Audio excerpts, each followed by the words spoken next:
एक पुरानी सल्तनत थी। नाम था नहरिस्तान। उस सल्तनत के किनारे एक छोटा सा गांव था, सुर्खकोट। ये गांव खूबसूरत भी था और पुरअमन भी, लेकिन कभी कभी खूबसूरत जगहों में भी ऐसे राज छुपे होते हैं जिन्हें दुनिया नहीं जानती। उसी गांव में रहता था एक लोहार, अफान। ताकतवर हाथ, साफ बिल, और मशहूर था कि उसके बनाए हुए औजार बरसों नहीं टूटते। लेकिन उसे क्या मालूम था कि बहुत जल्द उसकी जिंदगी एक ऐसी आजमाइश में बदलने वाली है जो सिर्फ ताकत से नहीं, ईमान से जीती जाती है। एक अजीब अजनबी उसके दरवाजे पर आया। लंबा काला चेहरा, चेहरा छुपा हुआ, आवाज भारी। मुझे ये धात पिघला कर दो और इस बात का जिक्र किसी से न करना। उसने थैली में एक स्याह पत्थर डाला। जब अफान ने उसे आग पर रखा तो धात सब्ज रोशनी देने लगी। अफान हैरान रह गया। ये कौन सी धात है?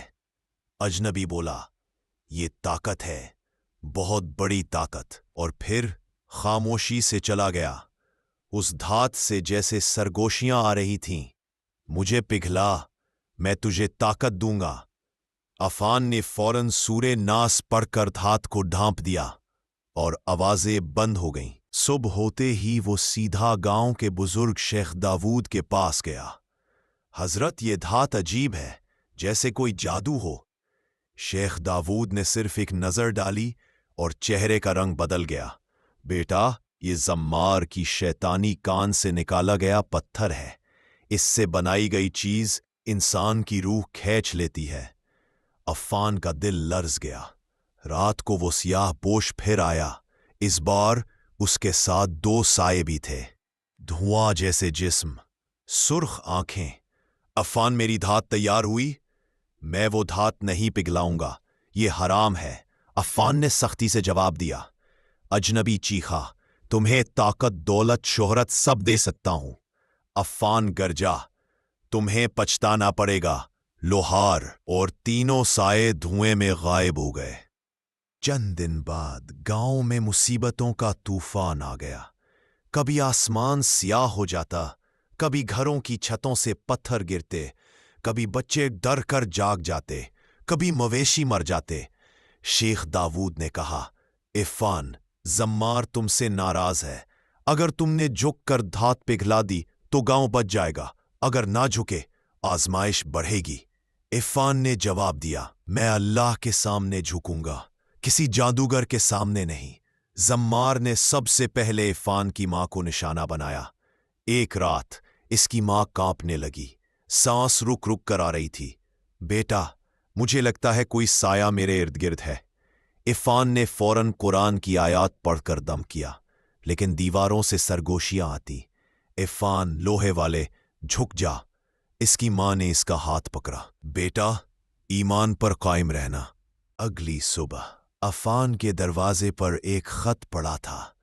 अगर अपनी मां की जान चाहते हो तो वो धात पिघलाकर मुझे दे दो, वरना अंजाम के जिम्मेदार तुम खुद होगे।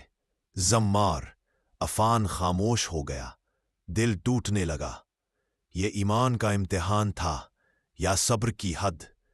वो वहां बैठ गया जहां पूरे गांव का मंजर नजर आता था। उसने आसमान की तरफ देखा।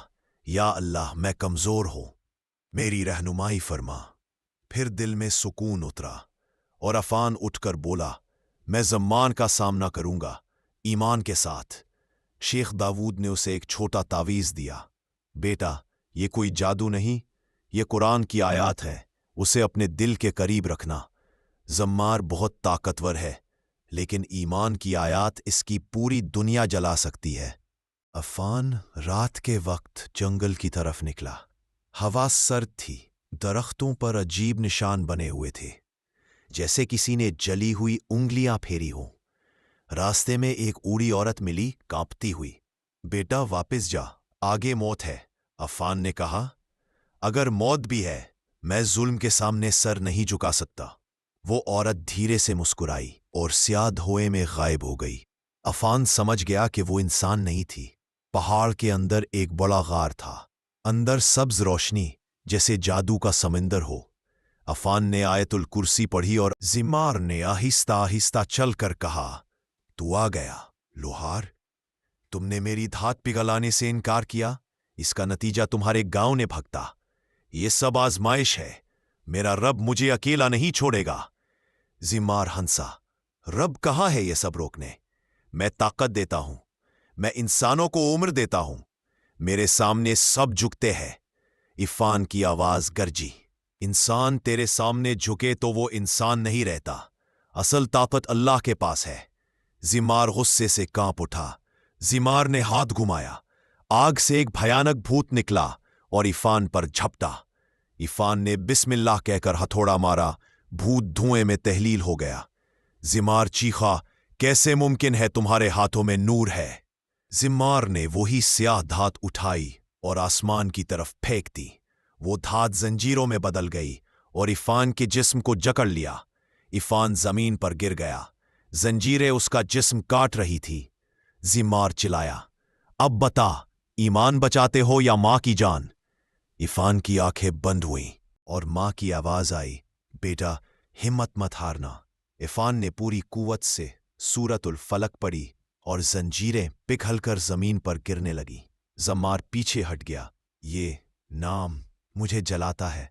जम्मार ने पूरी ताकत लगा दी। गार लरस गया, आग आसमान तक पहुंच गई। जिन चीखने लगे। जम्मार चीखा, मैं शैतान का खादिम हूं, मैं तुझे खत्म कर दूंगा।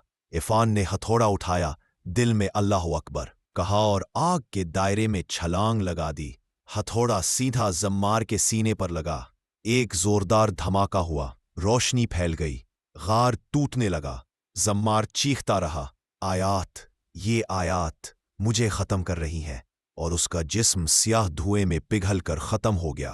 गार का अंधेरा खत्म हो गया, आग बुझ गई, जिन गायब हो गए। इफान जमीन पर बैठा, थका हुआ मगर जिंदा।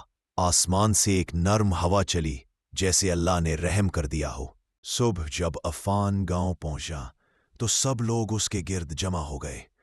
अफान भाई, बच्चे सो रहे हैं, मवेशी ठीक हो गए, वो साए चले गए, गांव में रोशनी वापस आ गई।